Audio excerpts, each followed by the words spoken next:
Hindi ko naman talaga pinangarap maging barbero. Di ko rin alam kung paano ako napunta rito.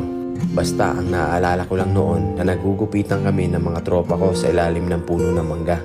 Lahat kami ay hindi marunong at palipas oras lang namin ito.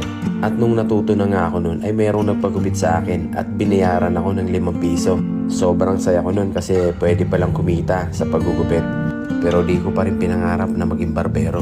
Tinuturing ko lang itong libangan. Wala lang, masaya lang ako sa ginagawa ko. Lalo pag masaya yung ginugupitan ko, higit pa yon sa 5 pisong bayad nila. Pero di ko akalain na yung palipas oras o libangan ko lang noon ay magiging trabaho ko pala ngayon. Trabaho na para pa rin ako naglilibang at nagpapalipas oras. Trabahong kailanman ay hindi ko pagsasawaan. At kung bakit ako nandito, marahil ay dinala ako ng tadhana kung ano talaga ang hilig at passion ko. Ikaw, anong kwentong barbero mo?